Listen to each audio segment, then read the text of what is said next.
Assalamualaikum warahmatullahi wabarakatuh. Para mahasiswa sekalian, mudah-mudahan dalam keadaan sehat walafiat dan bisa mengikuti kuliah ekonomi makro Islam pada siang ini.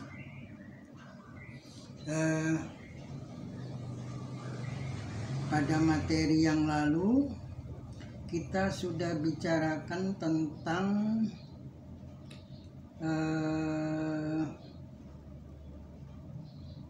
apa itu temanya pada minggu yang lalu, yaitu problema yang dihadapi bank syariah. Sekarang kita akan membicarakan tentang solusi butuh medan laga yang fair play. Nah, dapat dimengerti bahwa tidak mudah untuk dapat mencarikan solusi dengan menghadirkan lembaga keuangan yang terbebas dari praktik riba. Sementara lembaga ekonomi tersebut harus bermain di kancah atau di medan yang penuh dengan riba. Nah, jadi Anda ibarat ini aja, kalau Anda nonton sepak bola itu kan sebelum sepak bola dimulai, ketika bola dibawa oleh wasit ke lapangan itu ada bendera fair play. Nah, jadi laga sepak bola aja itu membutuhkan medan yang fair play. Nah, jadi memang supporter tuan rumah itu bagaimanapun akan mengganggu mental pemain tamu. Tapi ini untuk fair play-nya kan pertandingan itu tidak dilakukan sekali. Jadi ada pertandingan tandang, kemudian ada pertandingan di kandang sendiri menjamu tamu. Apa itu istilahnya? Kalau tandang itu pertandingan away, kemudian ada pertandingan home. Nah, jadi ini untuk memberikan keadilan, keseimbangan, fair play. Jadi ketika menjadi tamu, dia akan berhadapan secara mental, akan diuji oleh supporter tuan rumah. Kemudian ketika ini kan pertandingan itu diulang, dilakukan lagi di kandang sendiri. Nah, jadi ada fair play. Dan itu supporter tuan rumah itu juga nggak boleh melewati batas sampai mengganggu secara fisik kepada tamunya. Kalau dulu kan sampai lempar-lempar botol minuman, bahkan ada yang sampai lempar batu, nggak tahu bawanya dari luar lapangan atau gimana. Nah, tapi sekarang lempar botol aja itu sudah bisa menjadi risiko akan dihukum. Nah, maka pertandingan tidak boleh dilakukan di kandang, harus di tempat lain. Kemudian kalau masih gitu lagi akan ada risiko pertandingan nggak boleh bawa supporter. Nah, ini risiko yang lebih berat lagi. Selain risiko tidak dapat ini support secara psikologis dari supporter, juga kesebelasan rugi dalam finansial. Dia tidak mendapat tiket dari masukan keuangan dari penjualan tiket kepada supporter. Jadi ini dalam pertandingan sepak bola aja, itu harus dilakukan secara fair play. Demikian juga kita nggak sadar bahwa lembaga keuangan non riba atau yang dicita-citakan oleh umat Islam itu susah melakukan atau supaya dia bisa eksis itu susah. Karena apa? Harus bermain di kancah atau di medan yang penuh dengan riba, jadi tidak fair play. Nah, kalau kita renungkan lebih dalam, semakin terasa betapa ironisnya. Bagaimana mungkin sebuah lembaga keuangan non riba bisa survive dan tumbuh berkembang di medan yang syarat dengan riba. Nah, lebih dari itu, lembaga-lembaga keuangan non riba ini mau tidak mau harus bermitra dengan lembaga-lembaga keuangan yang berbasis riba. Karena tidak ada sumber dana yang bisa menghidupi dan mensupport kecuali dari bank yang berbasis riba. Nah, jadi ini sangat tidak fair play. Modalnya aja. Jadi bertemannya. Nah, kalau main sepak bola, bosnya dari yang memiliki dana keuangannya itu dari lembaga yang besar, tapi juga menjadi bos lembaga atau persatuan sepak bola yang lain yang misalnya dianakmaskan, ya karena satu tujuan, satu misi. Misinya misi riba tadi. Misalnya sepak bola aja, 2 kesebelasan, 1 bos, yang satu misi, yang lainnya berbeda misi. Ya tentu saja yang berbeda misi itu akan mengalami kekalahan.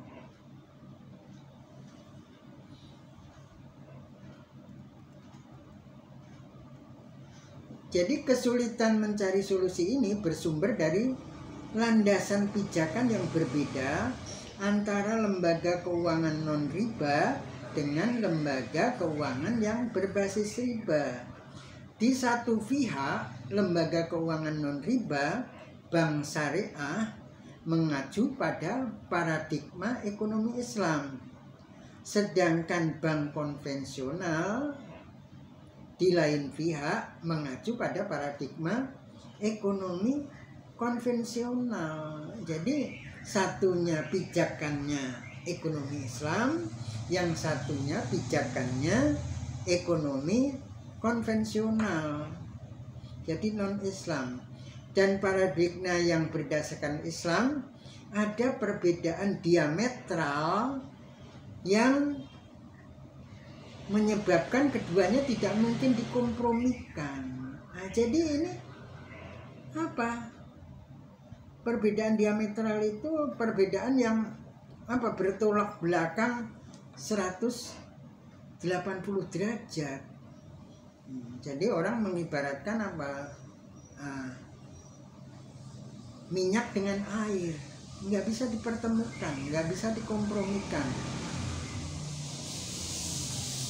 Karim dalam bukunya pada tahun 2020 menambahkan alasan karena masing-masing didasarkan atas pandangan dunia Weltanschauung yang berbeda. Ilmu ekonomi konvensional melihat ilmu sebagai sesuatu yang sekuler, berorientasi hanya pada kehidupan duniawi, masa kini dan di sini. Sedangkan ini artinya apa? Kehidupan duniawi dan masa kini itu tidak memasukkan Tuhan serta tanggung jawab pada Tuhan di akhirat dalam bangunan pikirannya. Jadi ya main di dunia ini aja, enggak di kepalanya itu atau di dalam alam pikirannya itu enggak ada urusan dengan Tuhan ya, sehingga dia mau nyari keuntungan ya sebebas-bebasnya. Nah, sebagaimana kaum kapitalis, dasarnya atau keinginannya adalah pasar bebas, tidak memikirkan orang lain, yang penting untung. Nah, jadi ekonomi konvensional menjadi bebas nilai, positivistik. Sementara ilmu ekonomi Islam justru dibangun atau paling tidak diwarnai oleh prinsip-prinsip religius, berorientasi pada kehidupan dunia kini dan di sini, tapi juga sekaligus dikaitkan dengan kehidupan akhirat nanti dan beyond the world, di seberang dunia yang ada ini. Jadi ada tanggung jawab kelak. Ini beda.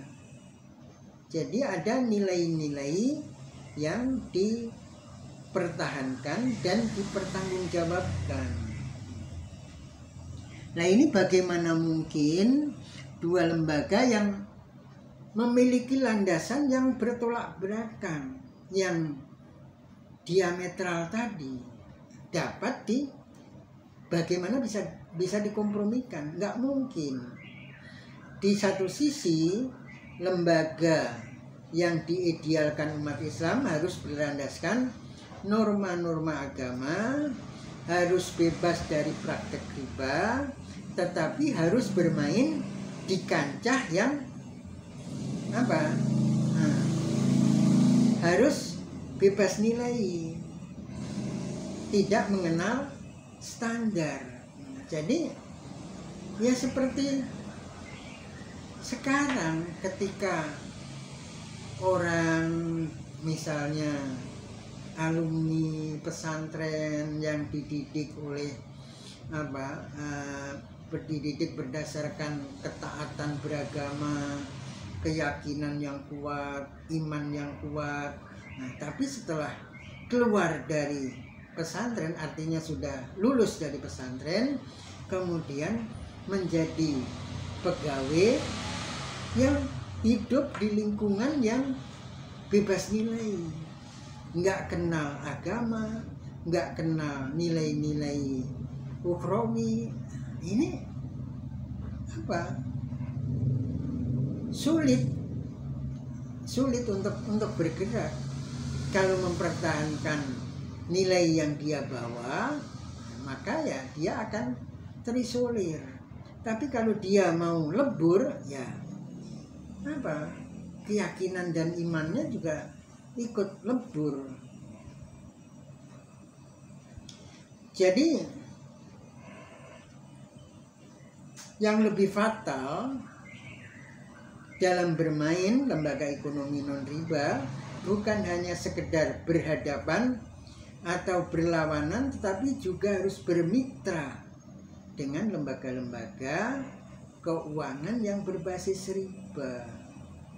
Pada kenyataannya sumber dana lembaga-lembaga keuangan non riba berasal dari lembaga-lembaga keuangan atau bank yang berbasis riba. Jadi udah serba salah ini. Mau bertanding di kancah yang dia harus berhadapan dengan lembaga-lembaga keuangan yang berbasis riba, tapi dia sendiri sumber dananya ini, atau dia harus bermitra dengan lembaga keuangan riba konvensional. Nah, ini sesuatu yang hal yang mustahil. Kalau kata pelawak Asmuni, mungkin Anda ya bukan mungkin, Anda nggak pernah nonton lawak Asmuni ini. Dia mengatakan ini suatu hal yang mustahil. Kemudian BMT sebagai solusi lembaga keuangan non riba.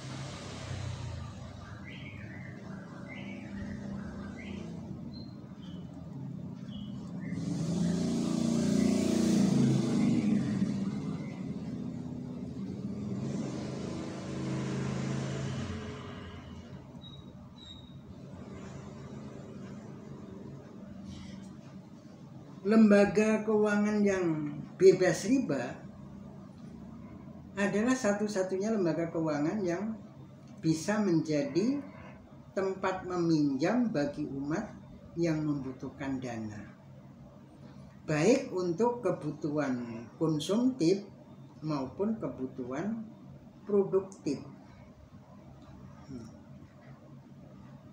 Perlu Bapak jelaskan bahwa yang dimaksud kebutuhan konsumtif itu adalah kebutuhan untuk memenuhi kebutuhan hidup. Misalnya orang minjem dana atau uang untuk keperluan makan, keperluan sandang, misalnya tuntutan sosial, sehingga anak atau istri ketika lebaran membutuhkan pakaian baru, nggak punya uang sehingga akhirnya minjam. Ini kebutuhan konsumtif. Di rumah anak membutuhkan hiburan, misalnya televisi. Bapaknya nggak punya uang untuk beli televisi, akhirnya minjam untuk membeli televisi. Ini kebutuhan konsumtif. Kalau kebutuhan produktif, misalnya istri pengen buka warung makan, taruhlah kecil-kecilan, warung nasi kuning atau nasi uduk, butuh dana untuk modal. Ini pinjaman produktif. Nah, ini baik pinjaman konsumtif maupun produktif, ini tentunya menurut hukum yang benar. Nah, karena ada ini tokoh, ya memang tokoh ekonomi Indonesia, wakil presiden pertama Muhammad Hatta, ini dia punya pendapat bahwa hukum minjam di bank itu kalau untuk pinjaman produktif ini diperbolehkan, tapi kalau pinjaman konsumtif itu haram. Itu menurut Hatta. Tapi menurut Muhammad Qaradawi, konsumtif maupun produktif itu haram. Nah, ini Bapak lebih sekarang ini artinya, kalau dulu pernah mengikuti Hatta, tapi sekarang Bapak lebih mengikuti Muhammad Qaradawi, Yusuf Qaradawi. Jadi riba itu apapun alasannya tetap haram. Nah, dengan demikian maka yang kita butuhkan adalah solusi bagaimana umat ini bisa mendapatkan dana baik untuk kebutuhan produktif maupun konsumtif itu di lembaga keuangan non riba. Nah, inilah yang sepertinya kurang disadari oleh umat Islam dan para cendekiawan Muslim. Nah, lembaga keuangan yang bebas riba itu adalah lembaga keuangan seperti yang pernah dimiliki umat Islam dan demikian eksis pada masa silam. Ini nggak tahu ini apakah karena kita umat Islam kurang tertarik dengan sejarah, kemudian ketika belajar sejarah lebih menganggap sejarah itu sebagai dongeng, padahal kita punya ahli sejarah yang bukan sekedar menganggap sejarah ini sebagai dongeng, tapi mencetuskan filsafat sejarah. Jadi cerita sejarah itu ada nilai filosofis di baliknya. Ini sehingga orang bisa mengetahui di balik peristiwa sejarah itu ada nilai-nilai yang bisa dijadikan pedoman hidup di masa yang akan datang, yaitu Ibnu Khaldun. Ibnu Khaldun itu dunia, bukan cuma umat Islam aja, dunia mengatakan Ibnu Khaldun itu adalah bapak filsafat sejarah. Jadi yang mengajari orang barat tentang filsafat sejarah itu ya Ibnu Khaldun. Munculnya ilmu pengetahuan modern di barat itu juga Ibnu Khaldun. Sayangnya umat Islam kurang tertarik dengan apa yang pernah diajarkan Ibnu Khaldun, sehingga akhirnya ini buktinya kita tidak bisa menangkap bahwa umat Islam di masa silam itu punya lembaga keuangan yang pernah eksis, dan bukan sekedar eksis saja, ini sangat dibutuhkan dan menjadi jantung ekonomi umat Islam. Bahwasanya umat Islam pernah memiliki lembaga keuangan yang handal, warisan zaman Rasulullah, kemudian dikembangkan dalam zaman Khulafaur Rasyidin, yaitu Baitul Mal.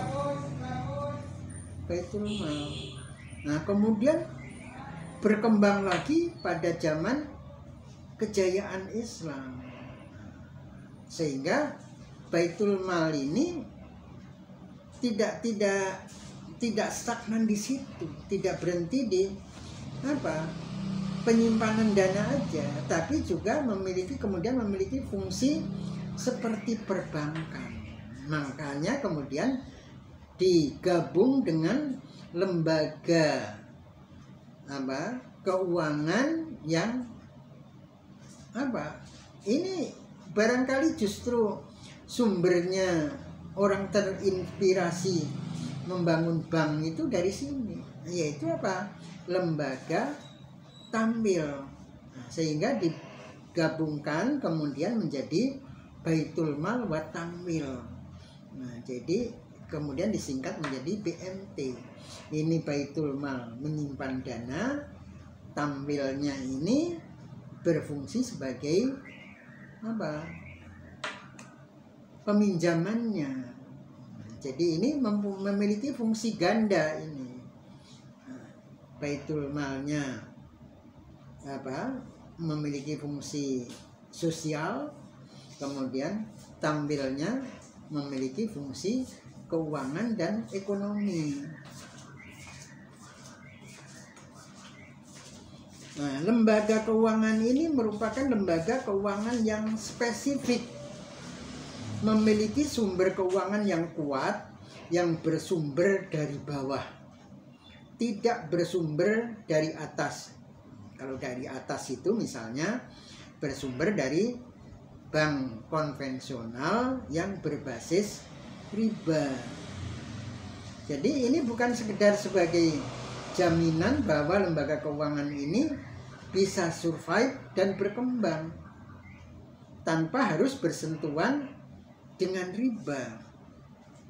Dan lembaga keuangan ini memiliki potensi untuk membangun ekonomi umat dari bawah, Bahkan lebih jauh dari itu, lembaga keuangan ini juga bisa menjadi sumber kekuatan sebagai landasan eksisnya ilmu ekonomi Islam. Lah, selama ini ilmu ekonomi Islam itu oleh pakar-pakar sekuler dipandang sebagai utopia. Utopia itu apa? Ya sekedar lamunan aja, nggak bisa direalisasikan. Padahal dari sumber dari umat inilah yang sebenarnya sangat dasar. Tapi karena umat Islam belum bisa mengelola sumber dana dari umat itu secara lebih baik, akhirnya sumber dari umat yang besar ini tidak jelas muaranya. Bahkan akhirnya umat Islam ini menjadi umat kelas 2. Bukan hanya Indonesia. Kajian terhadap umat Islam secara internasional itu mengatakan dari barat itu Maroko sampai ke timur Merauke itu umat Islam ini kelompok kelas kedua. Nah, sementara yang menguasai ekonomi kelas satunya ya adalah orang-orang non-Islam. Ini menurut Bapak bukan karena faktor-faktor yang harus dicari-cari, tapi karena kita memang belum bisa menangkap apa yang diwariskan Rasul tentang lembaga keuangan yang pernah eksis pada zaman Rasul, berkembang pada zaman Khulafaur Rasyidin, dan juga kemudian berkembang pada zaman Islam mencapai puncak kejayaannya. Jadi zaman dinasti Bani Umayyah, Bani Abbas, sampai kemudian juga Bani Umayyah di dunia barat, yaitu di Andalusia. Ini Baitul Mal Batambil atau BMT. Ya memang belakangan ada upaya mengembangkan BMT ini menjadi lembaga keuangan yang handal. Nah, tapi ini rupa-rupanya belum link dengan para ulama, sehingga akhirnya pengembangan Baitul Mal atau BMT di beberapa wilayah itu menjadi seperti bank konvensional, sehingga ya ini sudah menyimpang dari misi aslinya Baitul Mal.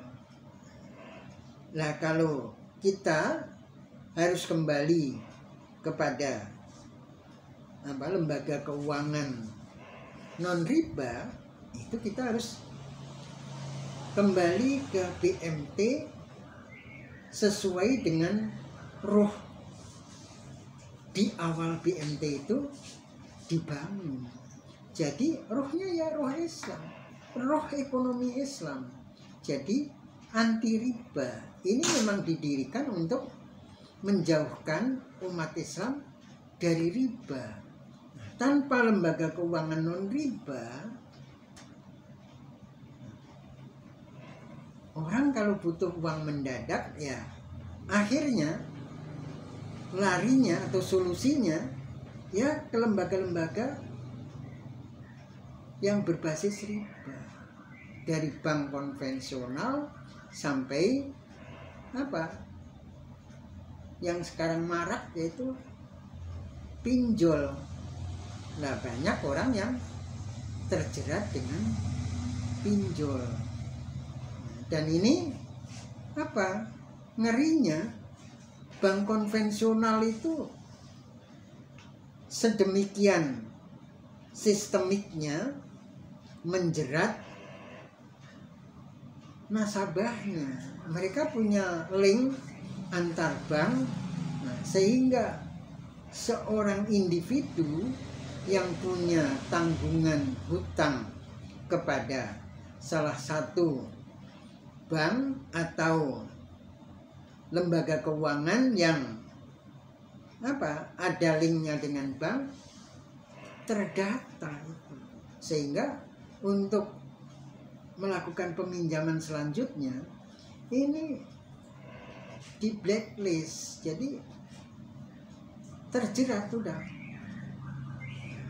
Jadi inilah yang harus dipikirkan umat Islam, terutama Anda yang kuliah di jurusan ekonomi. Anda harus memikirkan umat ini. Anda jangan sekedar setelah selesai kuliah Anda dapat ijazah sarjana, kemudian Anda bisa bekerja. Jangan cuma itu. Allah menjadikan manusia itu menjadi khalifah di bumi, punya tanggung jawab di bumi.